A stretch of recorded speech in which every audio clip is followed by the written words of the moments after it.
Assalamualaikum warahmatullahi wabarakatuh. Perkenalkan, nama saya Hemalia Maura Zahra. Saya akan menjelaskan tentang langkah dan strategi mengembangkan UMKM. Nah, UMKM itu butuh langkah dan strategi yang tepat supaya bisa berkembang. Yang pertama itu memetakan dan melihat lokasi potensial. Nah, salah satu cara buat mengembangkan bisnis kita itu dengan cara membuka cabang di daerah dengan potensi yang penjualannya tinggi. Dimulai kita meneliti lokasi yang punya target pasar, ikuti survei dan lacak lokasi yang kita mau buka cabang. Dimulai dengan mencari tahu apakah lokasi tersebut membutuhkan produk yang akan kita jual, terus mengajukan pertanyaan kepada orang-orang di daerah tersebut, apakah akan banyak orang yang cenderung membeli produk kita, terus seberapa mudah sih akses logistik dan kebutuhan untuk membuka cabang di lokasi tersebut, untuk dapat mengumpulkan data observasi dan mempertimbangkan apakah lokasi tersebut itu merupakan tempat yang tepat untuk membuka usaha kita. Terus yang kedua itu adalah kita ikut serta dalam pameran dan festival. Nah, kita mendukung eksistensi produk kita dengan mengikuti pameran atau festival. Ini memperkenalkan produk kita ke masyarakat luas. Pameran dagangan festival itu salah satu kegiatan pemasaran yang cukup murah dan dapat memberikan manfaat tambahan. Kayak kita bisa bertemu dengan vendor baru, bisa kenal pesaing sama usaha kita, terus juga kita menemukan pelanggan yang berpotensi bisa beli produk kita secara berulang-ulang. Nah, pilih pameran atau festival yang sesuai dengan produk kita juga. Kayak contohnya kalau kita punya perusahaan fashion, ya kita tentu berpartisipasi dalam pameran yang membahas produk fashion. Kalau kita punya produk kuliner atau makanan khas, kita juga harus ikut serta dalam pameran makanan tradisional. Terus yang ketiga, ada membangun relasi antar pengusaha. Nah, manajemen bisnis itu nggak hanya sekedar berbisnis, tapi juga membangun relasi. Semakin banyak koneksi, semakin mudah untuk menemukan penjual yang dapat diandalkan. Selain itu, semakin banyak koneksi yang kita punya, itu membuka peluang untuk memperluas bisnis kita. Kita mencoba bergabung dengan beberapa komunitas yang memiliki bisnis yang sama dengan kita. Dengan cara ini, kita bisa mendapatkan informasi tentang usaha kita yang lebih mudah. Terus, yang keempat itu meningkatkan kualitas layanan. Caranya gimana kita bisa meningkatkan kualitas layanan itu? Dengan mendapatkan kritik dan saran dari pelanggan. Namanya usaha pasti kan ada aja kritik dan saran ya. Nah, kita itu bisa memperbaiki hal-hal yang tidak disukai sama pelanggan. Hal ini tuh bisa meningkatkan kualitas layanan kita, tapi nggak semua keinginan kita bisa terpenuhi. Kita harus waspada untuk melihat kritik dan saran mana yang bisa membangun bisnis kita dan mana yang enggak. Kita harus memprioritaskan kritik yang sering dihadapi sama pelanggan kita, karena membuat sebagian besar pelanggan yang merasa nggak nyaman tuh apa sih gitu. Setelah itu pilih saran dari banyak pelanggan yang ada, karena itu dapat membedakan usaha kita dari pesaing kita. Nah, yang kelima itu tetap up to date dengan teknologi dalam bisnis.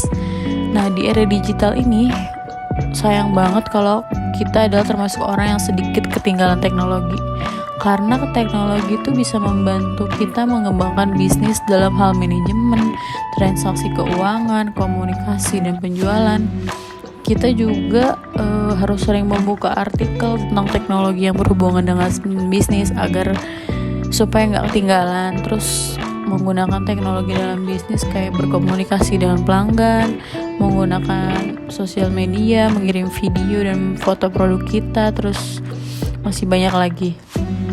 Semuanya itu bisa mempengaruhi perjalanan bisnis kita, karena sekarang pasar juga menuntut cepat, akurat, dan dapat diandalkan. Kecepatan informasi, akuntabilitas, manajemen struktur, sama SOP itu adalah hal-hal yang secara signifikan dapat melengkapi dan mendukung bisnis kita. Memiliki pengetahuan tentang bagaimana teknologi digunakan dalam bisnis akan memberikan usaha kita lebih unggul di antara pesaing-pesaing kita. Terus yang keenam itu memanfaatkan media sosial untuk memasarkan produk. Nah, setiap pengusaha itu mau meningkatkan penjualan usahanya, salah satu cara yang efektif adalah dengan melakukan pemasaran atau marketing. Nah, di era digital ini orang dapat mencari informasi di internet hanya dengan membuka ponsel mereka, karena kebanyakan dari mereka menggunakannya untuk mengakses media sosial. Untuk itulah pemasaran digital diperlukan agar kita dapat mempresentasikan produk kepada calon pelanggan. Semakin sering mereka membuka media sosial, semakin mereka melihat produk kita, kita itu harus bisa memanfaatkan kesempatan ini untuk melakukan pemasaran digital menggunakan media sosial seperti Facebook, Instagram, Line, WhatsApp, dan sebagainya. Kemudian yang ketujuh, kita menggunakan beberapa toko online untuk menjual produk. Karena berkat era digital ini, orang lebih suka berbelanja online kan, karena belanja online bisa dilakukan di mana saja dan kapan saja. Selain itu juga pelanggan gak perlu pergi ke mall atau ke toko untuk mendapatkan barang yang diinginkan. Salah satu cara orang berbelanja online itu melalui e-commerce. Toko online adalah situs web tempat orang membeli dan menjual semua jenis barang, dan semuanya dilakukan secara online atau offline. Nah, toko online dengan konsep pemasaran menawarkan layanan bisnis yang dapat mereka jual secara online dengan membuka toko di situs web mereka. Kita bisa menggunakan beberapa situs e-commerce untuk menjual produk dan memperluas target pasar kita. Kita juga bisa menggunakan fungsi yang ditawarkan oleh toko online untuk memfasilitasi semua penjualan. Contohnya kayak kalau makanan ya kita bisa pakai GoFood, GrabFood, dan ada Shopee Food. Terus kalau kayak jual produk seperti baju gitu-gitu, kita bisa pakai di Shopee. Sekarang banyak e-commerce yang bisa kita gunakan untuk memasarkan produk yang kita jual. Terus yang ke-8 itu menggunakan sistem ERP untuk akuntansi dan manajemen persediaan. Nah, mengelola bisnis itu nggak cuma tentang membeli dan menjual, tapi penting juga bahwa kita selalu mengetahui manajemen dan situasi keuangan perusahaan kita. Oleh karena itu, perlu dilakukan pencatatan dan penghitungan setiap kejadian yang terjadi. Kalau kita cuma bisa ngitung jumlah barang dengan jari kita, tentu mudah. Tapi kalau semuanya berjalan lancar dan ada banyak acara penjualan dalam sebulan, tentu cukup mengganggu. Nah, mungkin itu saja hal-hal yang bisa saya sampaikan mengenai pengembangan UMKM